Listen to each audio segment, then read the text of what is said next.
Salutations from space and aloha from Earth, friends. This is Gemini Brett, and I want to get into a very sacred alignment today, which is Moon conjoined Venus. And this opens a month of clearing the clutter around the Sacral Chakra. So we're going to look at some charts, and I'll describe why this Moon-Venus conjunction opens this initiation for the month.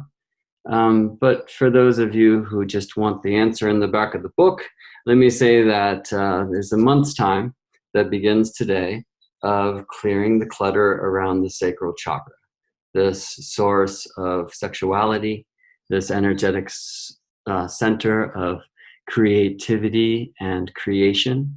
And we'll see how the Venus synodic cycle of our time, which began in October of 2018, and it's a 19-month theme, is tuned in many ways to the archetype of Scorpio.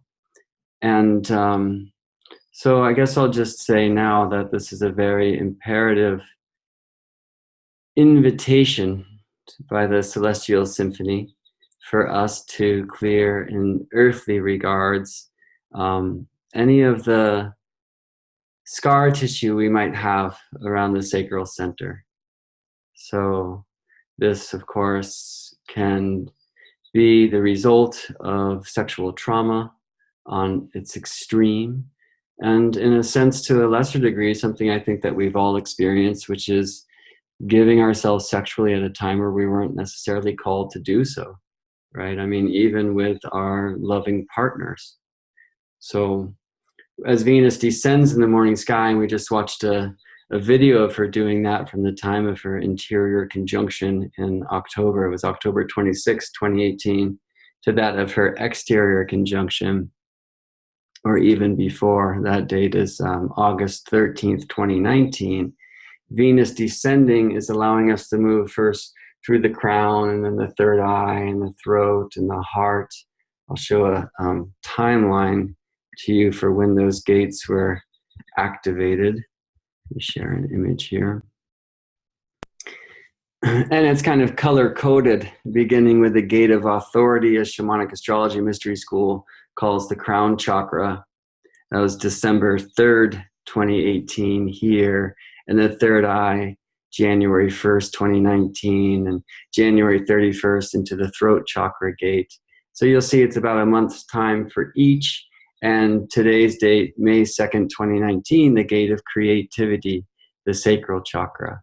And on the way down in the morning sky, Venus descends, and she descends, as is true in the tale of the descent of the Queen of Heaven and Earth, Inanna, which is a name that the Sumerian who called Venus, as she descends in the morning sky.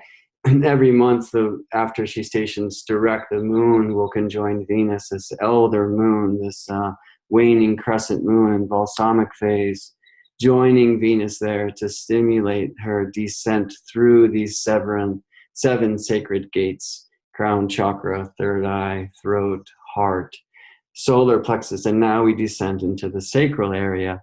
And the descent is about clearing the clutter, right? Releasing some of the trauma that we've been through, releasing the blockages. So it's a beautiful thing that's just happening in this particular cycle around Beltane, right? May Day, which itself is a celebration of fertility and creation and sensuality and sexuality. So what keeps us blocked from giving ourselves the way that we choose to in these great forces of creation of life? And so the short story is, I invite you, or better said, Venus invites you for a month to look at that clutter that you may hold around that source of your own sexuality and sacred creativity. All right, I'm going to just take a few moments for a tech test. I'm in some ways celebrating that I got a deep night's rest, because that's not typically the case on the eve of a presentation. And I speak not about this one, but rather a presentation I'll be giving this evening live at EA Zoom meetings. So if you're watching this live on Facebook, know that this evening, Thursday, May 2nd, 2019, at 4:30 p.m. Pacific, I will be communicating live at EA Zoom meetings group page on Facebook, a talk called Circle, Crescent, and Cross, sacred geometry for astrologers, looking into, well, why do we call the circle spirit and the crescent soul and the cross matter, and what does that mean, and how can we apply the insights to learn more about the planet simply through honoring the glyphs that we use to symbolize their energies, like Venus, for example, the circle of spirit over the cross of matter, and Moon, pure soul of crescent.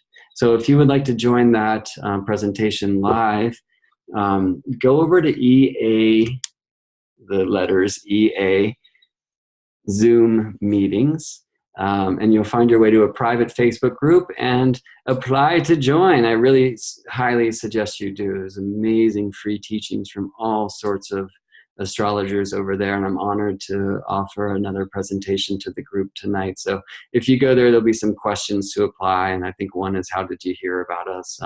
If you drop my name, then you will gain access to the group, and hopefully that can be done before 4:30 p.m. tonight, Thursday, May 2nd, 2019, so you can catch my presentation live. If you're not able to, I will later have it posted on YouTube, and I certainly will share that link at my Facebook page and also to my mailing list. So if you would like to join the latter, go over to GeminiBrett.com, which will redirect you to my current website, morethan.astrology.com, and you'll find a space to sign up for my newsletter, where I'll be sending links to videos like that. Okay, so a quick tech test here. I want to look at this geometry app that I'm utilizing Euclidean sketches for my presentation tonight, and just to see how it comes through on our shared screen here. So interestingly, I'm not seeing that it happens. So hold on a second. Okay. Buttons. And we'll just see when this comes online if this thing works and how glitchy it may be. Yeah, there's some delay, but it works. And just to say what I'm demonstrating here, it's looking at triplicity and quadruplicity, which we know in astrology today as the elements. Those are the triplicities, groups of 3 signs, like the fire signs, the water signs, the air signs, and the earth signs. And the quadruplicities, which we know today in astrology, is modality, cardinal, fixed, and mutable. So this would be cardinal fire on the left, which we know is Aries. And you can only have one alignment of 3 and 4 on a circle at a time, but we'll move from that on the left, cardinal fire, Aries. If you look at the top now, fixed earth, and that's Taurus. And on the right, mutable air, Gemini. At the bottom, cardinal water, Cancer. On the left, fixed fire, Leo. At the top, mutable earth, Virgo. On the right, cardinal air, Libra. At the bottom, fixed water, Scorpio, which we'll be speaking about a bunch today. On the left, mutable fire, Sagittarius. At the top, cardinal earth, Capricorn. On the right, fixed air, Aquarius. And now at the bottom, mutable water, Pisces. Okay, so this is a way that we can create the sacred set of 12 signs through triplicity and quadruplicity. And tech test complete. Cool. So thank you for allowing space for that. I just want to move this other screen over here to allow space for tea. So hold on one second. I will be right back with you. In the meantime, I offer the icosahedron, the platonic solid associated with the water element, that water element representing our heart brain, our feelings. All right. And I said we'd be speaking about Scorpio a bunch here because Venus aligned between us and the sun in the sign of Scorpio on October 26th. She aligns this way, Earth, Venus, Sun, what we like to call an interior conjunction of Venus and Sun, about every 19 months or 584 days. And I find that I am missing a teapot, which is necessary for the drinking of the tea, which in many ways for me is necessary to stay grounded here on Earth, the most important planet, as I perform the work of terrestrial narration for the celestial conversation. So as I go find this teapot, I'm going to play this video one more time that just shows Venus's slow descent in the morning sky. And so what you'll see is a collection of screenshots from the wonderful astronomy software Stellarium that show every day 45 minutes before sunrise between Venus's interior conjunction in the sign of Scorpio, October 26, 2018, and exterior conjunction, that's Venus behind the sun from Earth's point of view. So interior, Earth, Venus, Sun, exterior, Earth, Sun, Venus. And while on the main screen in Stellarium, you'll see these screenshots from 45 minutes before sunrise every day. You'll also see the happenings or the movement on the chart, geocentric point of view, and also using the wonderful software solar system scope, a heliocentric or sun-centered point of view on the other side of the screen. So you can compare all three and see, I guess, astrologically and astronomically, this great descent of Venus, which is about 9 months' time. All right, so let me share that again. I'll go find a pot and then I'll be right back with you. Oh, by the way, you will also hear the amazing medicine flute of John Dumas, who you can find at johndumas.com, JOHNDUMAS. I highly recommend you do.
I apologize for stopping that beautiful music abruptly, but I do want to stop here with these two charts. So on the left, the chart for the Venus interior solar conjunction, or cazimi, which means in the heart of it, or in the throne room.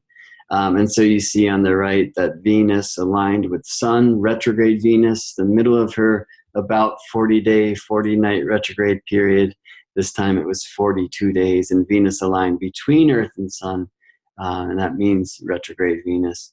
Venus retrograde conjunct Sun 3 degrees and 6 arc minutes, tropical Scorpio on October 26th, 2018. I've cast these charts for 0 Aries, the natural zodiac, that aligned at 7:17 a.m.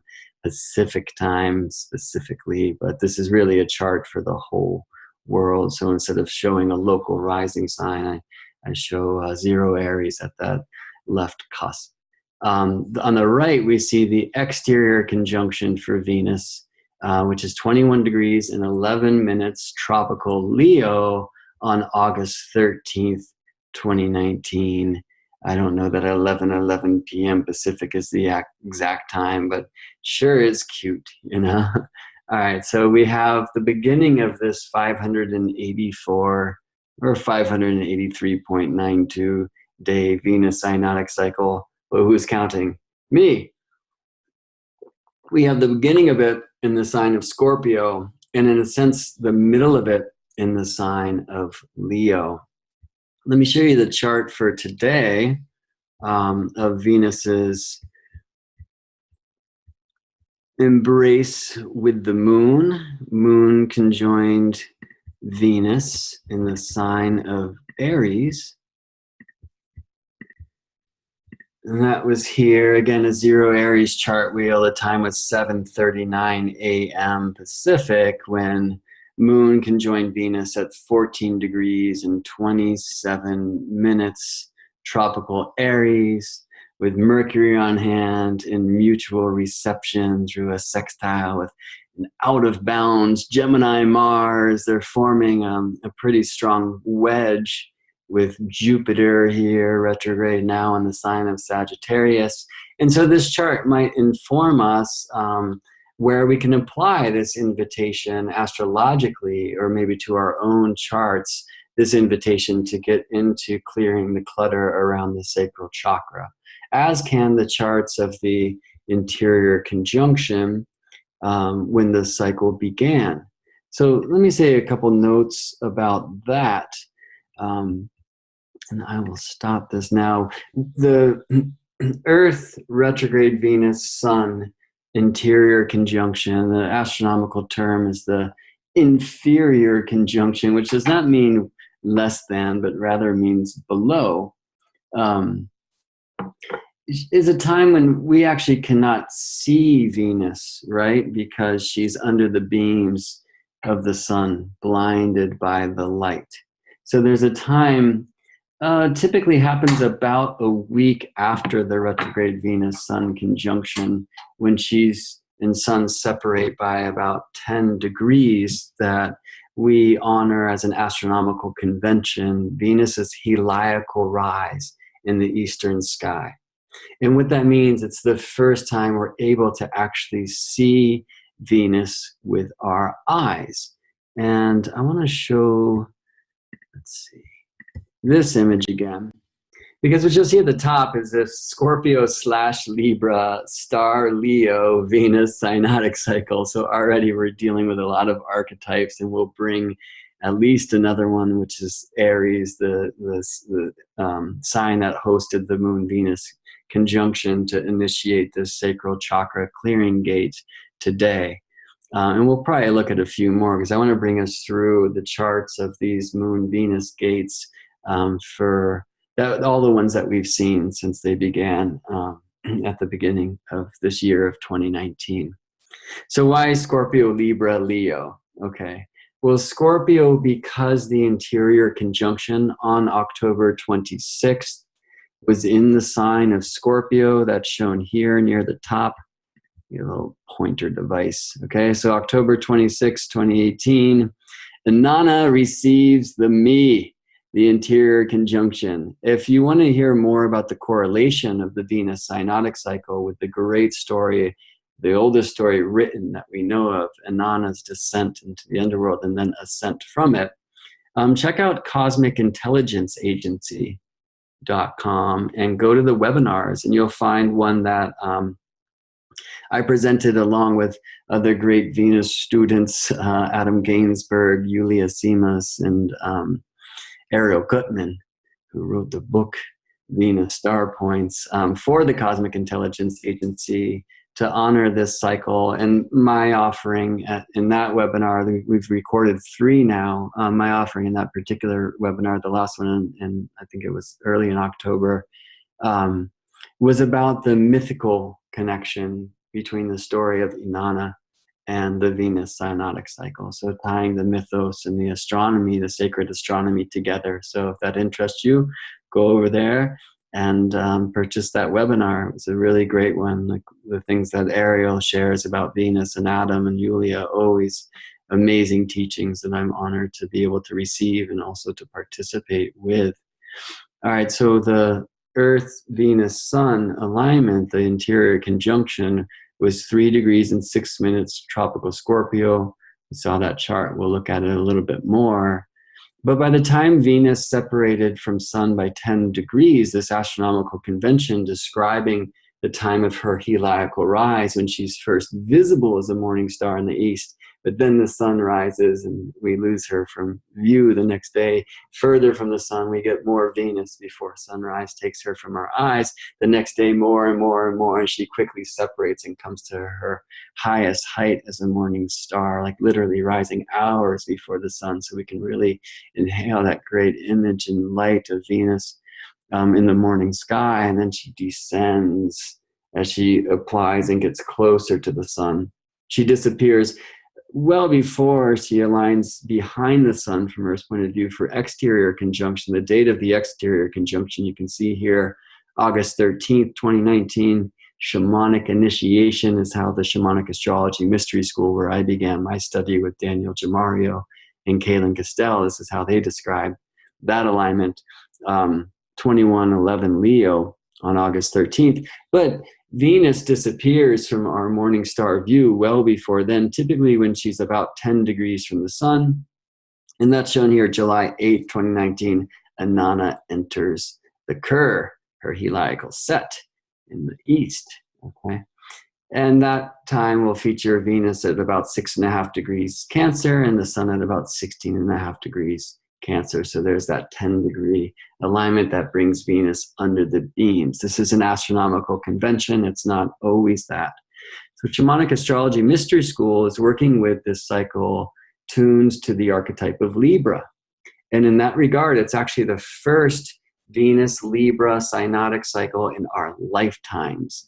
I'm feeling that the shift is still happening, as is the Shamanic Astrology Mystery School, but I'm personally honoring the intents of the global guidance, as I like to say, to be Scorpio, because the exact alignment of Venus and the sun was in the sign of Scorpio. And maybe I'll show a little bit more about that in a minute. But why Leo here? Well, that's because that's where the exterior conjunction is. So we can look at these two charts together. Let me bring that screen back up. Oh, let me see if I can get straight to it.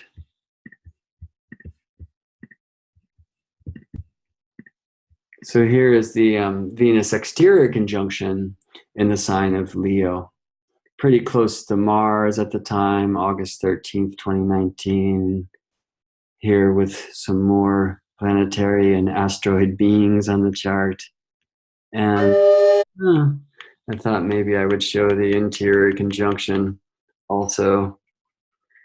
But let me just rewind and I'll share a couple things. One, here's an image of a moon, actually a Mercury conjunction, but I'm just using to show the image of this waning crescent moon, in balsamic phase aligned to one of the planetary lights. This is moon Venus much higher earlier in the cycle. This is moon Venus as a morning star, and I can tell from the side of the crescent of the moon, because this is a northern hemisphere shot. Morning, this would be an evening star, so that happens. I know it's evening star because of the side of, from the northern hemisphere's point of view, of the moon that's illuminated, and that moon Venus conjunction with moon and waxing crescent is one of her ascent as an evening star, which happens after her underworld passage. All right. Let me get back down to some slides that I showed down here, because it's a pretty cool thing to see how the sky itself at sunrise or sunset has chakras. So, there's Venus as a morning star, kind of right in the green zone, which would correlate to the heart chakra, right? So this is something I hope you've seen with your own eyes, this beautiful image of those rainbow lines with the red closest to the ground that we see sometimes before sunrise or after sunset, especially in desert skies, although this was shot in from my sister's house by me, and that's in San Anselmo, California, in Marin. And so this, in a sense, will show us this correlation between the human energetic centers, the chakra, and those excited by the Moon-Venus alignments in our sky, because the highest Moon-Venus conjunction of her descent phase will be very high up in the purple zone, and then she moves, and Moon and Venus about every month conjoining during her descent, coming into the blue and into the green and yellow. And here we are at the orange stage today, the sacral chakra, okay? So I feel like I might, well, I don't want to get too astro-tech as I am wont to do, but I do want to show an image somewhere here of Venus at heliacal rise. So let me just see if I can find a picture that I took on Halloween, Samhain time, here, okay. And this just gets back to this idea of, well, is Venus not visible until she separates from the sun by 10 degrees? If so, if we define that as Venus heliacal rise, and this is the astronomical convention, retrograde Venus, now earlier in the zodiac, or and so here you can see Venus in Libra and Sun in Scorpio, and this is why shamanic astrology is defining this particular Venus synodic cycle as a Libra cycle, because the first visible connection to Venus is in the sign of Libra. But I saw her this year. This is the picture I took that showed up in Earth Sky magazine. I saw her on October 31st, 2018, when she was still in the sign of Scorpio. And in ways, this confirms for me what I feel in my heart to be true, is that Venus is not ready to leave her journey through the archetypal remembrance of the true essence of the Scorpio mysteries. It's a very important thing for our time. I think I want to show some other images here to help open that truth in our collective hearts. So this Venus totem that I'll show you now was created by my dear friend Sienna Dawn in response to some words I wrote about what I was hoping to invoke about these, or what I like to call the 13th flower, or the archetypal ascent of the global goddess. And I actually have a Facebook group that's, I would love to have you join if you're not there already online, that is called that, the archetypal ascent of the global goddess, which is mostly devoted to the Venus synodic cycle, although my sharings specifically in this regard have been somewhat delayed, I guess, by this strange thing of the Trumpelstiltskin. And I think that's a tale for another time. But even this video here, this share here, I'm always inspired by these Moon-Venus conjunctions to really deeply tune into where we are in the state of this thing, in the state of the archetypal ascent of the global goddess. This is a way that I'm continuing my own exploration. And so part of what we'll do here together is just that, less me just transmitting what I see than me going to find, in the charts, in the astrology, what could be revealed, and we'll see what that brings in. All right, so we're going to descend from the top of this beautiful totem. Actually, I guess we'll ascend and speak about the burning times. right? I mean, this is in so many ways what we need to bring our attention to, the truth that so-called witches were burned at the stake, and how much of our own passion and magic and sensuality and sexuality and aliveness is still treated as a demonic force. This, of course, would keep us from connecting to the beautiful creative force that is centered here in the sacral chakra, and in many ways is on display when we truly look through the windows of Scorpio eyes, you know. So let's see where this thing goes. We will ascend from there to see this warrior, fire warrior, right? Kind of invoked by those flames. And we see this flaming hand. If you look closely, you'll see a 5-petal geometry, which in many ways is invoked through the great dance of Earth, Venus, and Sun. Or from Earth's point of view, Venus with the Sun. Because over the course of 8 Earth years, or interestingly, this is one of the keys to the 13th flower meme, is 8 Earth years equals almost exactly 13 Venus years. So 8 orbits of Earth about Sun, 13 orbits of Venus about Sun. And during this beautiful choreography, there will be 5 of these interior conjunctions over 8 years.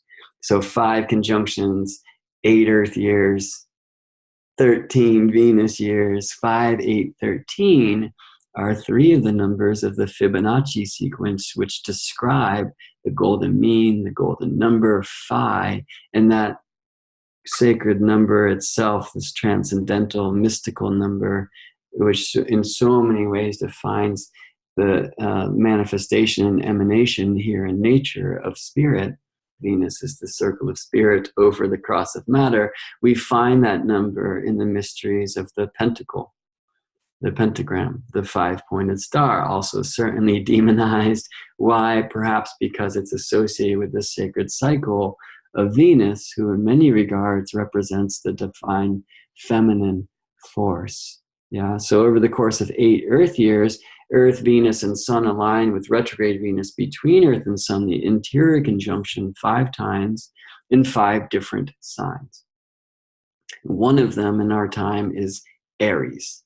And we call to the Aries goddess at this time with Moon conjoining Venus to initiate a month of clearing the clutter around the sacral chakra. And perhaps we call to the great warrior essence of the spark that brings the flame of spirit here in matter. Oh, wrong way. All right, so this is worth seeing again, from the roots of the tree to the burning times. And we rise and find our ways to this grace of Queen. So we see the honeybee. Most of these images, by the way, taken from Dark Beauty magazine and assembled in this totem again by my friend Sienna Dawn. And so I'll call your attention to this great goddess juggling the moon, and about her images of 5 archetypes. And they are the 5 that Venus and Sun, from Earth's point of view, are inviting us to most tune into for this archetypal ascent of the global goddess now. On the right, we see the goddess reaching for the owl of wisdom, the elder wisdom of Earth. This is the Capricorn point of the Venus star. Here, the great enchantress, sorceress, mystic witch, Scorpio point. And here, the goddess on the moon casting the spells, the Gemini mystery school, the warrior goddess with Diana's bow, representing the Aries side or vertex of the Venus star, and then the wonderful actress and performer Leo here. And we'll go up one more and just honor this essence of the queen wearing the crown. Okay. So let me stop images there, because that will just go back in time to Mexico, where I was with Maurice Fernandez and a group of STAR students, along with Ursula Stockter and Oner Dozer and Nadia Shah and many more amazing beings. And we were tuning at that time into Venus's descent, signaled by the Moon-Venus conjunction, the second one since Venus's station direct in November. And we were down there at this January 31st time, actually for the third conjunction, where Venus brought us into attention of clearing the throat chakra. So how can we clear the clutter of speaking truth? And since that time, she's moved down through the heart. What keeps us from truly loving and offering ourselves in love and allowing ourselves to truly receive love? Last month was her journey down into clearing the clutter around the solar plexus chakra, a place of personal power and inner radiance. In many ways, aligned, and I think archetypally, to the Leo essence, the solar plexus, and now into the sacral chakra. So, one more thing about that. I hope shown why I show this as Scorpio/Libra cycle, and that is because the conjunction itself was in the sign of Scorpio, but the 10-degree separation and astronomical convention for heliacal rise featured Venus in the sign of Libra. Again, I saw her with my own eyes for the first time in this cycle as a morning star when she was still in Scorpio. I'll speak a bit more about what I feel the general intents of the Scorpio cycle are, therefore. And then star Leo Venus cycle, well, that's because the exterior conjunction on August 13th will be in the sign of Leo. And the way that I've come to work with these cycles is that the interior conjunction itself, and here we're talking Scorpio for this 19 months between October 26, 2018 and June 3rd, 2020, when Venus retrograde next aligns between us and the sun in the sign of Gemini. That will begin a 19-month Gemini quest. Well, now we're in the Scorpio quest, this long breath of 584 days, beginning in the sign of Scorpio, Venus between us and the sun, and then in many ways kind of initiated in the sign of Leo, where Venus will align behind the sun, direct Venus conjunct sun, for an exterior conjunction. And so I've come to see that as the archetypal initiative force where the transformation or the rebirth from the death will occur. Venus tends to disappear for 60 to 100 days. And she moves mythically into Erishkigal's Cur at that time. So I will speak mythically a bit. You might have seen my eyes go like this when I talked about the EA Zoom video that I'll be presenting this evening, because Ea, spelled EA, at least in English translations, was another name for the god Enki. And as Venus descends, or Inanna, the queen of heaven and earth, this is what the Sumerians called Venus, Inanna, when she descends into her sister Erishkigal's Cur, and this is the underworld, Inanna goes to grieve with her sister. And she tells her, well, her sukul, Ninshabar, before she goes, hey, if I'm gone for too long, go beat the drum and wear the clothes of the priestess in the temple of my father, Nana, and ask for help. And Nana does disappear for a longer time than feels safe. So Ninshabar does as instructed, but Nana refuses to help. And so Ninshabar then follows further instruction to go beat this drum in the clothing of the priestess in the temple of Enlil, who also refuses the call. But the third temple she was instructed to visit is that of Ea, of Enki, who does send help. From the dirt of his fingernails, he creates the Galatur and the Gugara beings who go to feed Inanna, plant in the water of life to resuscitate her. For after she descended in the curse simply to grieve with her sister, somehow she was rewarded for this by being slain and hung on these meat hooks. But she is revived through this help of Ea, or Enki in Ninshabar, and then she later ascends. And that will happen later in this journey when Venus appears again after her 60 to 100 days, gone from our view. But love deserves a break too, you know. She'll come back from the underworld and rise as an evening star. And every month after we first make eyes with Venus's light in the west after sunset, every month the waning moon crescent will then conjoin Venus, lifting her up as she ascends and takes back the true power of the root chakra, then the sacral chakra, then the solar plexus chakra. Actually, as we do. And Venus, with these great timings inspired by her embrace with crescent moon in the west, will inspire us to take back the root, the grounded nature, evening star, western sky, rise. But the morning star, eastern sky, descent, says get down and clear the clutter. So root chakra time, clearing out the fear, right? But root chakra time, ascending, taking back groundedness and security and such, yeah? So as Venus descends, ascends in the evening sky and comes back through this gate of creativity, the sacral chakra, which will happen in the sign with Venus in Scorpio and Sun in Scorpio on October 29th, 2019.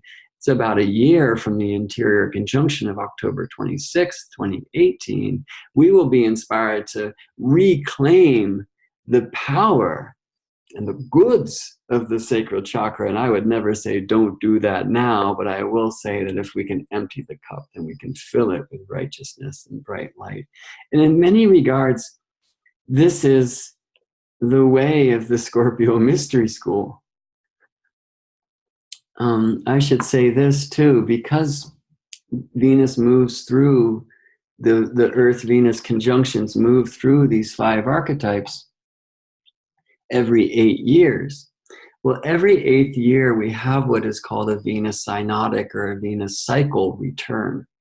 So if you are turning a multiple of 8, 16, 24, 32, 40, 48, 56, etc., between October 26, 2018 and early June 2020, then you are currently in a Venus synodic return. My last one was when I turned 40 in 2015. That was the Leo synodic cycle to which I was born. Well, Virgo Leo cycle. But that doesn't mean I should not participate with this current cycle, right? And I might even see how personally, because my birthday is October 24th, how the Venus, retrograde Venus Sun interior conjunction of October 26th, 2018 was very strongly aligned to my own light, my sun. Let me show the chart of that interior conjunction. It was here. Well, my sun is 0 degrees 6 minutes Scorpio. And I can look to other alignments at this time. Personally, the moon Mercury opposition was aligned to my lunar nodes.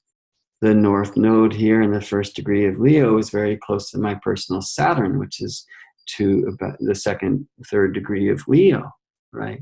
So one way, of course, that we can bring these world transits into like a personal experience is see how the charts of the sacred alignments are aligned to our own, yeah?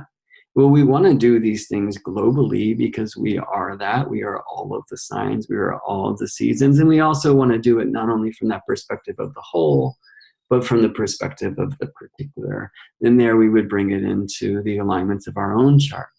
One of my many specialties as an astrologer is to tune specifically into synodic cycles. So which cycle were you born into? You know, how does the realignment of that cycle throughout your life every 8 years speak to your own growth in the case of Venus, of love, relationship, art, etc., the inhale of spirit into matter. But what about your Mars cycle, your Mercury cycle, etc.? Like, I'm a huge fan of seeing not only the moment in time symbolized by a birth chart, but also the cycles that chart was member to. So anyway, if you'd like to check out some of your cynotic and listen to the way that I reflect or hear your own song, GeminiBrett.com will redirect you to more than astrology.com just for a little while longer. So I'm preparing for the right launch window for the new site. And you can find my services page and book a session. And we'll tune into your song and I'll reflect to you what I hear in it. The cynotic cycles open amazing information that is encoded in the birth chart, but not necessarily seen unless we play with time. So speaking of time, I said earlier I was born into a Leo cycle, but it's kind of a Virgo-Leo cycle. And why is that? Well, if I honor the heliacal rise of Venus before my birth as an evening star, using that astronomical convention of 10 degrees separation, then actually in 1975, when I was born, this began in August, we had the first Leo-Venus cycle of modern time. But if I work with the actual conjunction of retrograde Venus and Sun, the interior conjunction, it was one of the last in the sign of Virgo.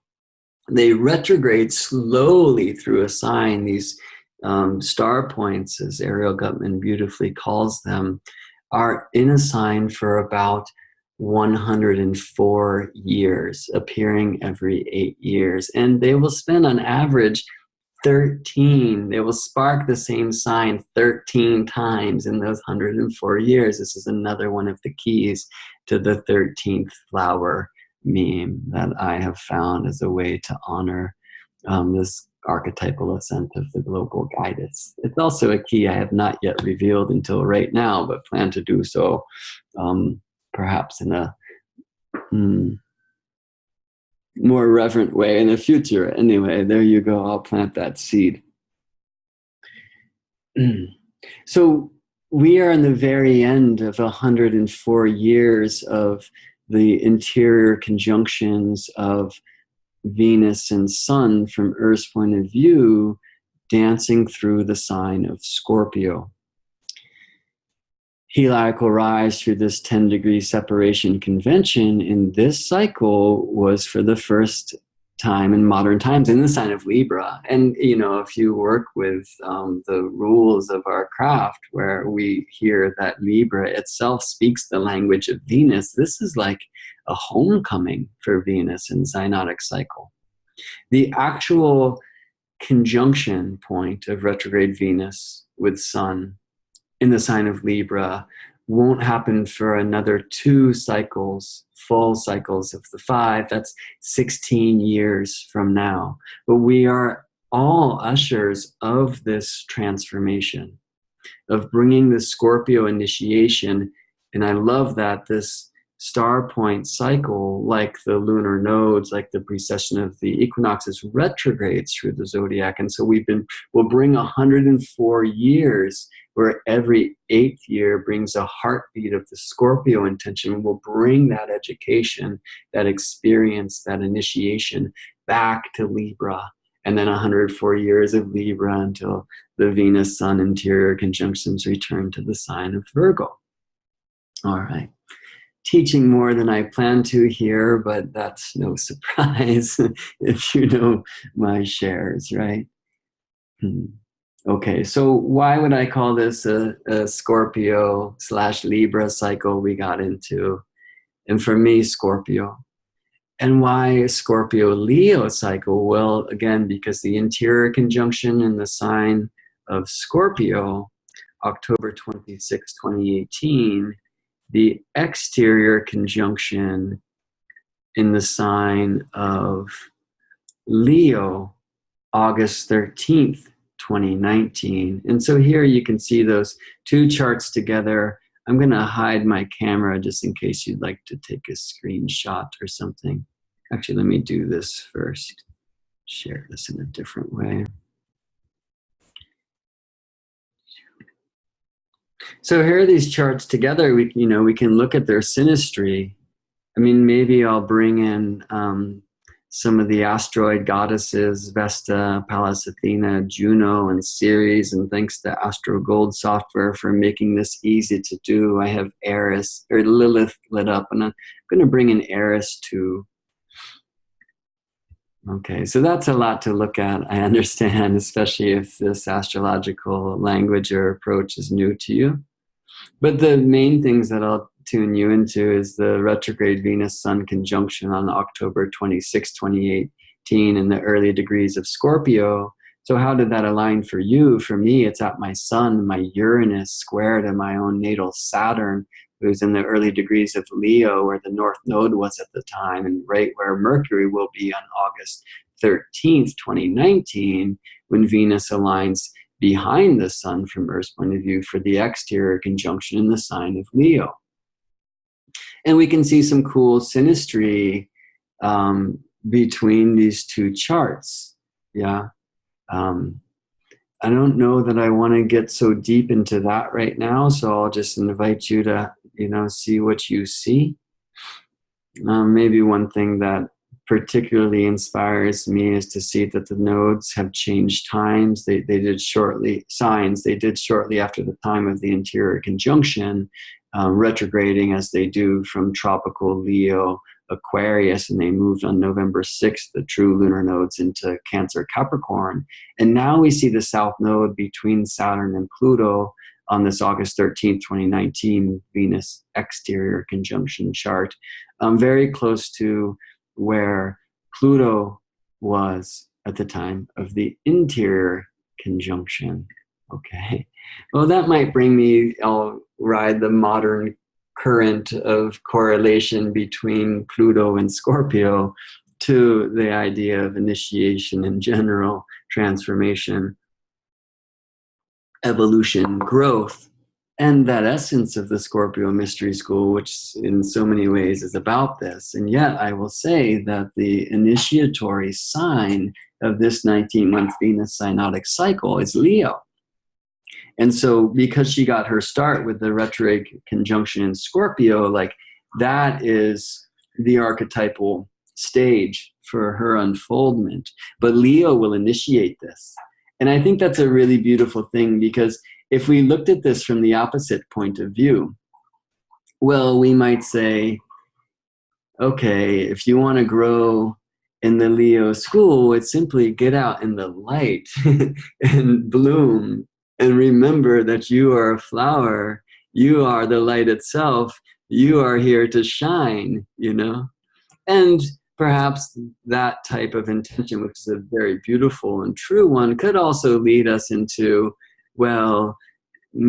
skipping steps through ideas of spiritual bypass or whatnot, And so Scorpio responds to that and say, hey, it's not only about life, or even better, if you truly want to know life, well, consider death too, that only if you journey into the shadows of the darkness will you find the brightest gems of illumination. Yeah. Well, what if we flip that flow as the Venus cycle now is? And she begins the quest in Scorpio and says, I am out to grow. And Scorpio says, yes, yes, yes. Descend into the dark places, natural selection, respond to that, evolve, Well, that itself can get us trapped in the dark, can't it?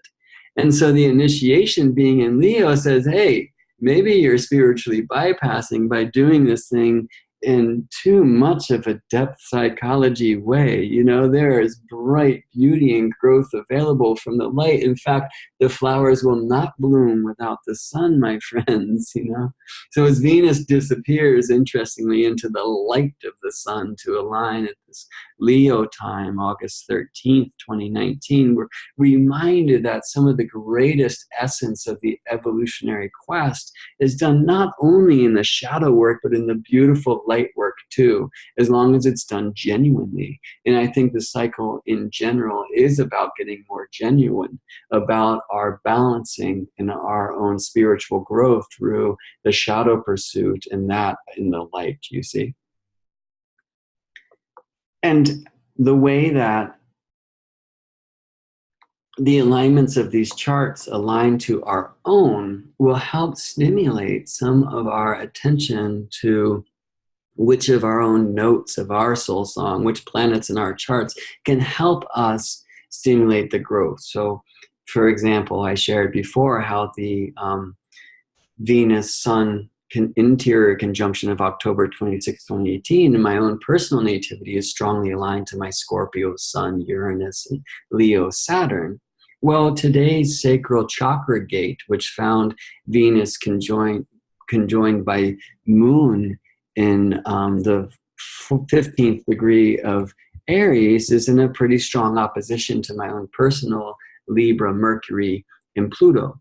Right? And so I can journey into my own sacred song and say, oh, how can I personally, or perhaps even how will I personally most experience these these global transits so that I can connect my own particular essence of the one, my cross of matter, to that growth of the all, to this archetypal ascent of the global goddess, if you will. And I will. And I will say that part of the thing around the sacral chakra creation, I mentioned, at the beginning of this flow, well, sexual trauma, or just times where we gave ourselves when we weren't prepared to, or maybe forced a partner to love us when they weren't feeling that in the moment, whatever, places where we might feel on the other side of being taken, of not having the availability by the one we desire to receive us and to love us, and feeling unwanted. That's actually, that aligns in actually many of these places, including the solar plexus in a huge way. Actually, one of the cusps, I guess, of the solar plexus chakra of just showing my own radiance and my own divine light, in the sacral chakra, this beautiful kind of creative sexual center, would be that, like nobody wants my light, like nobody wants my creation. And as I shared a moment ago, this particular Moon-Venus conjunction symbolizing the descent into the sacral chakra gate was opposite my Mercury. Well, I just had an experience where the little boy in me feels very unwanted because I submitted an article that was not honored, or it was just not the right tone for the particular venue that it was invited to be written for. And so in that sense, there's a lot in my writing and the fears and the creation through pen, if you will, opened up, and this is that opposite my own Mercury, where I feel unwanted, etc. Now it's my work to do to say, okay, well, that's not what's happening. That's the story I'm telling myself. So what are the fears that invokes, right? And then what are the unmet needs that I can find my way to? See, I'm pointing all down. go into that rabbit hole, find those things. Well, I think that the Leo nature of the exterior conjunction, the initiation point for this cycle itself, would say, hey, you don't have to only go down there, like also go up here, see where it's visible, etc. All right. Maybe that's TMI, but I like to offer experiences in my own journey and show some of this in my own chart, which I'm not going to show right now, but just describe some of it as I have, just to let you know like how I go about this, and hopefully inspire you to bring your attention not only to these beautiful global transits, but also bring some attention to how they relate to your own personal nativity. Because the more you focus on the global, the more global you will be, and that is a beautiful thing. And then the more that's the whole, but the more you focus on the particular, that's you, the more you will stimulate universal growth through you, universal growth, right? So I'm gonna share, let's see, a couple things more. There's a beautiful way that the cycles themselves connect. So let's see, how do I want to do this? I'll show this Venus exterior conjunction, the sign of Leo, again, August 13th, 2019, which is an amazing date, August 13th, for those of y'all who study things like the Maya long count calendar. But let me bring in also,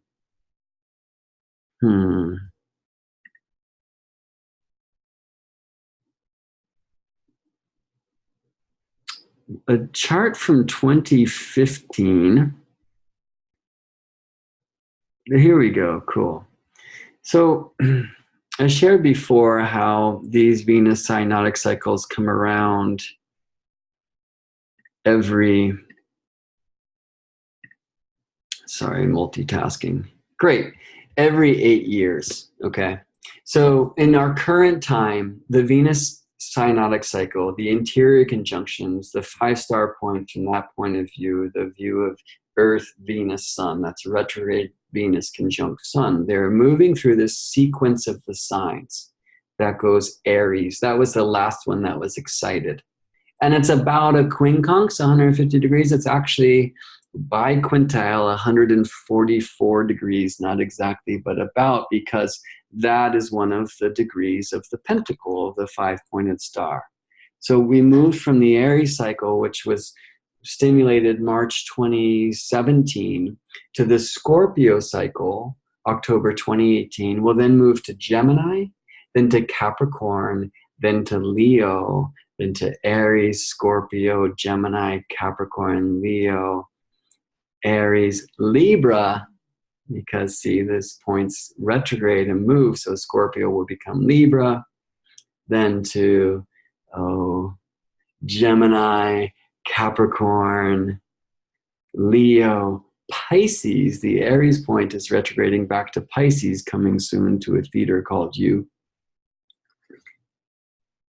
But there's a beautiful correlation in these 5-pointed stars, that one is invoked through the interior conjunctions, Earth, retrograde Venus, Sun, and another is invoked through the exterior conjunctions, Earth, Sun, direct Venus, right? So in this particular cycle, October 26, 2018, retrograde Venus, Sun, interior conjunction, Scorpio. Exterior conjunction, Earth, Sun, direct Venus, August 13th, 2019, Leo. And what I'll show you now is that exterior conjunction, August 13th, 2019, at 2111 Leo, is very close to the interior conjunction of the cycle, which began in the sign of Leo, 22 degrees, 39 minutes Leo, retrograde Venus, so interior conjunction, the beginning of a cycle, August 15th, 2015.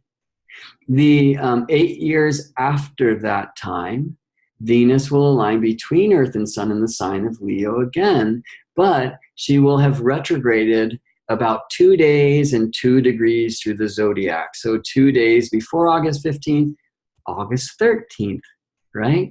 So the exterior conjunction in Leo of a Scorpio cycle here aligns to the degree of the interior conjunction from 2 cycles before, and that was August 15th, 2015.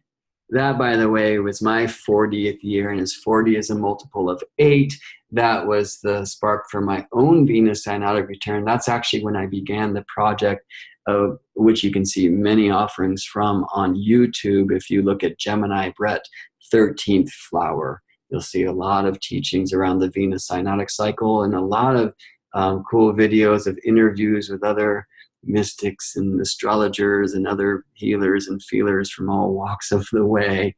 that were devoted to this Venus cycle. And it's not over yet. This, I guess, will probably join the fold because I'm recording this thing right now. I guess I'll post it later to YouTube and put it there. Although the other ones I think were maybe less improvised, but that's how I love to roll. In fact, one of the reasons why I'm sharing live right now is because I feel not only the need to be received right now, again, because of some of my own personal wounding that I offered here earlier, but also because I wanted to set out and do some investigation of these Moon Venus gates of this particular cycle, and figured why not do that live. And so I'm going to go there now. And so I'm basically going to go and we'll look back to this October 26, 2018 start point for this particular Scorpio Venus synodic cycle, October 26, 2018. And then I'm going to move through and descend through these chakras. And we'll just take a look at all the charts. And I don't think I'll say too much about them, but I'll just say that what I'm on a quest to see as I do is how each aligned, not only in the signs into other planets, these Moon-Venus conjunctions, but I'll be looking and probably not sharing so much, maybe a bit, about how each of them align to my own particular nativity. So let me share Intrepid Astrology software. We were just looking at the brilliant software Astro Gold. Intrepid allows me to quickly jump around from one conjunction to the next, for example. So here I am, June 6th, 2016. Why? Let me rewind time, and I will say the reason why is because that was the exterior conjunction here in Gemini. And by the way, that was one of the strongest Venus-Sun conjunctions to Venus's nodes in a lifetime. I'll leave that there. Some of you speak that language and will be like, ooh, cool. And square the lunar nodes at the time too. I'm going to go before that, and we're going to get back to August 15th, 2015 to show that Venus-Sun conjunction, the sign of Leo. For now, I think I'll take some of these asteroids in Lilith and Eris out of here just to have it be a little less for us to look at. I want to say this about Intrepid Astrology software. It does not allow me to use a natural zodiac, so I can't keep 0 Aries on the east here. I will turn it to a whole sign chart just to make it a little easier to see, but just understand as I move through and look at these, I'll circle the Venus-Sun conjunctions, or mostly Moon-Venus conjunctions, but I won't be able to keep 0 Aries here, so they're going to kind of show up in different places of the wheel. What Intrepid Astrology software does allow me to do is quickly move from like this Venus interior conjunction, beginning a cycle in the sign of Leo, August 15, 2015. How do I know she's interior? Because here the numbers for Venus are shown in red font, and in this software, as many do, the red means retrograde, and retrograde means Venus passing Earth, and that means that a Venus-Sun conjunction is Earth-Venus-Sun interior conjunction. Whereas when I jump to the next Venus-Sun conjunction, we'll see Venus in black font, meaning direct. And that means Earth-Sun-Venus, exterior conjunction. Okay? So this cycle, beginning in Leo, kind of initiated in Gemini, halfway through the cycle. It's so much about that is about play, creativity, expression. I'll leave that there because that's not the cycle we're in. After that time, about 9 months later, Venus aligned retrograde Venus between Earth and Sun in the sign of Aries. Starting an Aries cycle, March 25th, 2017, and the exterior conjunction, the initiation in Capricorn, right with Pluto. By the way, at Pluto's node, speaking about initiation. And so how can Capricorn initiations help assist the global goddess to reclaim Aries, independence, strength, etc.? Somehow that has to be tuned to the wisdom of the earth, the council of the elders, and many of these other Capricorn themes. Okay, we jump to the next Venus-Sun conjunction. Here we see Venus retrograde, and this is the Scorpio conjunction that I've mentioned many times today. 3 degrees, 6 minutes Scorpio, October 6, 2018.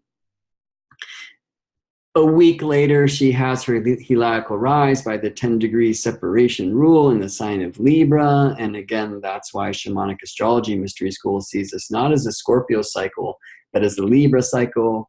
I saw her with my eyeballs in the sign of Scorpio, informing me that I should tune myself there. There's other reasons why I've shifted a bit, but I really need to honor my first teachers, Daniel Jamario and Kaylin Castell of the Shamanic Astrology Mystery School, because not only did Daniel teach me about the Venus synodic cycle, but he's the one that connected the Inanna story, the Venus synodic cycle, which had been done, I think, by Clyde Hostetler, an astronomer who certainly does not believe in astrology. But Daniel brought this into this initiatory technology of how we can align these timings to our own personal clearing and reclaiming through attention to the specific chakras.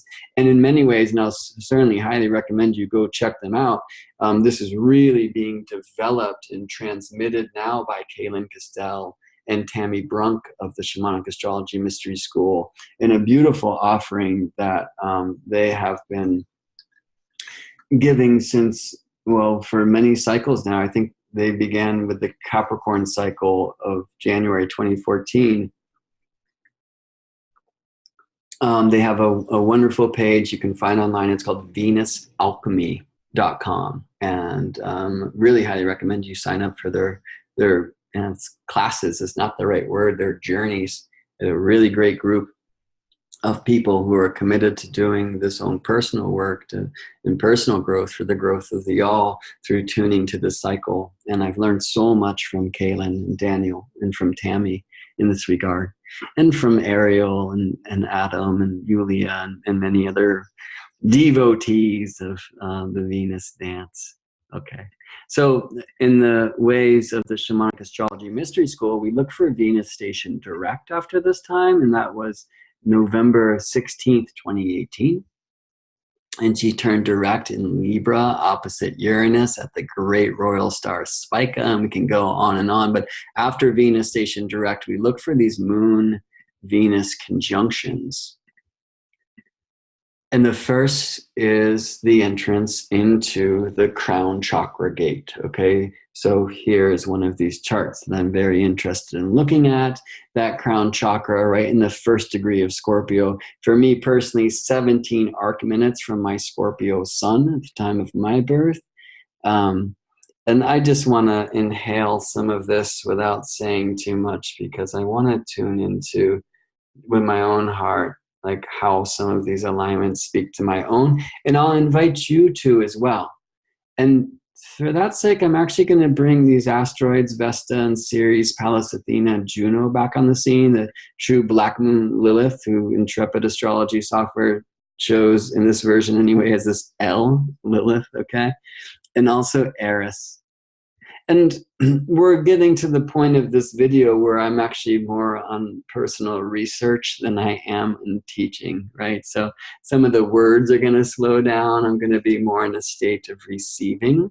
I actually feel that a cool thing to do will be to put on some music, and I'm going to lean towards the beautiful music of the amazing band Yaima from Seattle, Washington. So you'll hear some of their sounds backgrounding this thing as we move forward. Yaima, Y-A-I-M-A.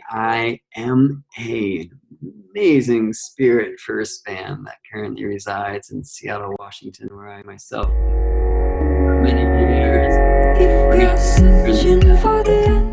But we'll hear some of their music from their newest album, their third album. But check out Yaima, Y-A-I-M-A. All right. So this is the crown chakra gate piece, initiating a month of clearing the clutter that was specifically connected to divine by herself, perhaps.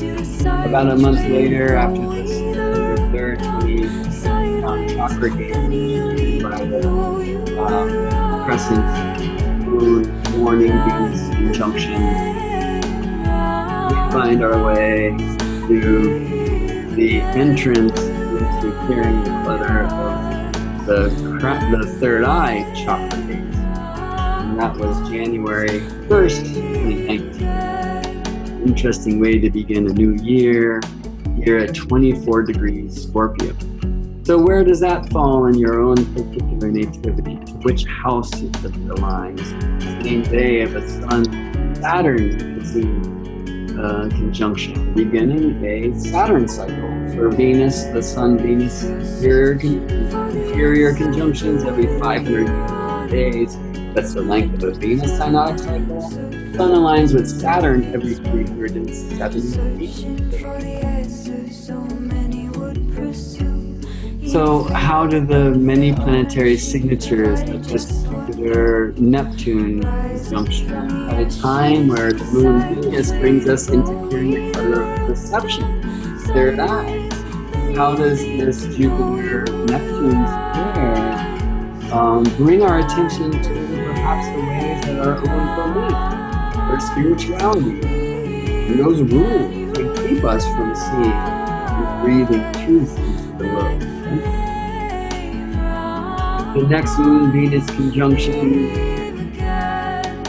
in the sign of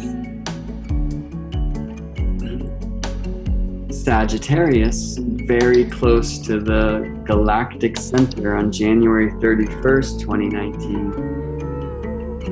And we see that this was very close to a exterior Mercury Sun conjunction in the middle of a Mercury cycle that began in Sagittarius in the month of November 2018. How does this align for you? Do you have planets at 27 degrees Sagittarius, 27 degrees of mutable signs, and therefore this Moon-Venus conjunction would have aligned by opposition to Gemini or squares to Virgo, Pisces. Perhaps you have planets at 27-ish degrees of the fire sign, and you caught trine somewhere in Aries where Uranus was at the time, or in Leo at the other trine. So throat chakra gate, January 31st, 2019, clearing the clutter of age. And what a beautiful thing to see Mercury Sun at that time, because Mercury in so many ways corresponds to communication, right? The heart chakra gate. And this is such a key to the Venusian being here in the sign of Aquarius, Moon conjoined Venus, March 2nd, 2019.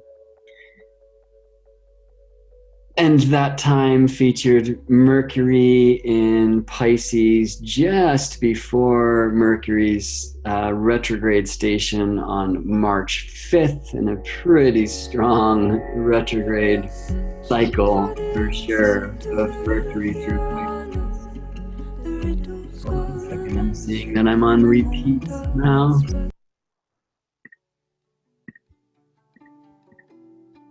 Move on to this next song by Yaima from their newest album, Antidote, and this is the title track. Hopefully that's not too loud, but I'm enjoying the musical support here as I'm doing a lot of things, listening as well as speaking. So moving into the heart chakra for a Scorpio cycle, and dig how this Moon-Venus conjunction in the sign of Aquarius is square to that 3 degrees 6 minutes Scorpio place where the Venus-Sun conjunction was to start this cycle. And how does Aquarius square Scorpio? And I think this tunes us into clearing the clutter of the heart. You know, I was describing some of my own personal wounding at this time earlier, and so much of that, it's not even feeling. It's what I think my feelings are. And Aquarius offers this amazing journey into higher vision. You know, this is one of the reasons why astrology itself is often described as an Aquarian thing, right? Astrology allows us to, in many ways, escape from the often overpowering tidal waves of the heart space and look at reality through higher conscious or higher mind, I should say, because the heart is certainly an extra conscious being too. Now, Salviat Coagula, we want to honor the heart as the heart and the mind as the mind, and purify the two and then bring them back together for a sacred union, right?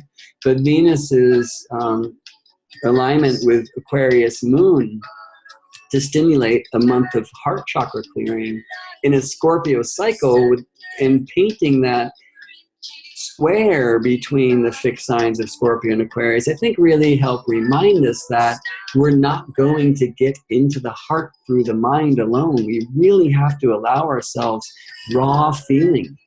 And may this be the principal invitation from a Venus Scorpio synodic cycle. We have got to be really, really real in the feely, feely, feel, friends, and that is the truth. You know, now we don't want to do that to a point where we're so raw that we can't feel the light. And again, the initiation in the Leo ways halfway through the cycle on August 13th, 2019 will provide an extreme reminder of that truth. But here for a month, we were invited to look at the ways that our mind clutters our. And how is that aligned for you in your own nativity? For me, opposite Leo Saturn. In my own personal chart, received a square from the Scorpio sun. And so a lot of what I'm saying is just completely true to my own nativity. And how can I ever suggest astrological happenings that aren't lensed through my own experience and projection? I can tune into the divine science as much as I'd like, but that doesn't mean if I want to be real with it, I should turn off my feels of it, you know? All right, so into the solar plexus chakra gate with the next moon Venus conjunction, which was April 1st, 2019, in the sign of Pisces, with Mercury conjoined Neptune almost exactly. What an April Fool's Day this was. We see Pluto also almost exact with the south lunar node, bringing us to the evolutionary necessity that can be informed by the ancestors. That also brings us back, south node, to the exterior conjunction of the preceding Aries moon cycle, which was initiated in the Capricorn mysteries, exterior Venus Sun conjunction with Pluto last year. And so how can Pisces and this universal love bring us into the truth of our own particular solar plexus consciousness, which is in so many ways tuned to the unique mysteries of our own radiant light, right? Pisces and Leo see the world through different eyes, you know, incredibly different eyes. And so in a way, there's some Neptunian, Mercurial, like trickster essence in that particular gate, I felt. And it can be really confusing. And so the great gift of astrology can help us see personal alignments that will invoke some of the essences here, you know. I think that the nodes, the lunar nodes themselves, the square to Pallas Athena opposite Eris, and the Pluto Eris square at the time speaks volumes, as does the Jupiter Eris trine. So I'm not going to say so much about this, I might leave it there, but I will point your attention to the light, the sun at that time, April 1st, 2019, 12 degrees, 14 minutes, tropical Aries. So fascinating, because look at Moon Venus conjunction today as we descend into clearing the clutter of the Sacral Chakra gate. 14 degrees, 28 minutes, Aries. Right where was the sun was last time. And now we find the sun at 11 degrees, 55 minutes, Taurus. Well, next month we will descend into clearing the clutter of the root chakra, and we'll find that Moon and Venus align at 21 Taurus, pretty close by.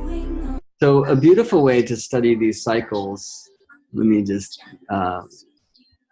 mute this music now as I wrap up here. Thank you, Yaima. A really beautiful way to see these cycles is You know, on a basic level, hey, it's a Scorpio-Leo cycle. How can we open into our will, our power, our sexuality, the expression of our depths, our feelings, the art of the heart, our, you know, Scorpio mysteries, our magic, not hiding that, no longer being afraid of being burned at the stake. How will that itself be initiated in this playful essence of the Leo mysteries, which is the exterior conjunction of this synodic cycle for Venus, this 19-month cycle. And look, that's enough to open worlds of growth, you know? But for those of you who are tuning into this sacred science, which itself is an endless thing, you know, the newspapers will convince you that there are only 12 sun signs that can describe the, you know, diversity of human psychology. We know this is not true. Just bring in the moon. Moon in 12 signs and sun in 12 signs gives you 144 possibilities of the way that our satellite can reflect the sunlight. Bring in the rising sign too, 12 to the third, 7,128. What if you honor Mercury, Venus, Mars, Jupiter, Saturn, also available in 12 different signs? This is 12 to the 8. That's about 430 million possibilities. And this doesn't even include Uranus, Neptune, Pluto, and beyond, or the asteroid goddesses closer to us, or the infinite, literally infinite ways that these planets can align to one another in the signs, okay? So don't fall prey to this idea that there's only 12 expressions, yeah? We all have an absolutely unique song. And for those of us who are devoted to the study of this craft, we all know it's an infinite and endless thing in and of itself. And I think we all know that my teachings and expressions of the craft can be pretty confusing because I'm very interested in remembering the science of the thing as much as the sacred. I feel that we have to keep the sacred science sacred by honoring the scientific, and scientific by honoring the sacred. And that's one of the things that I'm here to do. If you're still here with me, you're like me, you know? And so I'm inspired to teach this way. And I appreciate, by the way, wherever, whenever you are, this wonderful gift of your presence, because it reminds me in times where I'm felt some, you know, maybe youth wounds salted of, you know, not being desired or wanted or whatever, it reminds me that that is not my truth. And I very much appreciate all your presence. And also, you know, a lot of you will hit that like button or share this around or leave a comment, and thank you so much for that. And if you choose and you're in a space to do so, this is an invitation, in no way an expectation, to give a little something back for what you have received here. You will find a donate button at morethanastrology.com, eventually to be GeminiBrett.com. And you'll also find a services page. Again, like, I am honored to be one who, in my vows of the marriage of heaven and earth, and being one who is honoring this, I'm very honored to have the opportunity often to help people tune into maybe more hidden statements or notes of their own sacred song. So I love teaching, and I do teach one-on-one if you're interested in mentorship, and I love so-called readings, but I prefer to say listening and reflecting one's song, because your chart is your art, not some book I can read, but rather something that I can see and reflect the feels it gives me to inspire and remind you what you already know and inspire new ways that we can contemplate and initiate and grow. All right, so thanks for spending some time with me. It's time to get back to the rites, and but first to go dance in the beauty of the sunlight. So speaking of, here in the Northern Hemisphere, it is the middle of spring or the beginning of summer, depending on how you calculate the things, and it's a sacred gate and time that we know as Beltane and fertility festival. So may this Moon-Venus conjunction that stimulates in a Scorpio cycle a time to, in an Aries way, charge into and cut away the clutter that would keep us from expressing the powers, our creative source. Sensuality and sexuality allow us to go make love with the earth and smell these beautiful flowers and see this incredible coincidence. And I use that word in a sacred way of synchronicity, allow us to know that Moon and Venus align today at this very imperative gate at a time of festival of fertility that says, let's take a look at those things that would keep us in any way, not just sexual ways, but in any way that would keep us from sharing our creative force with the world.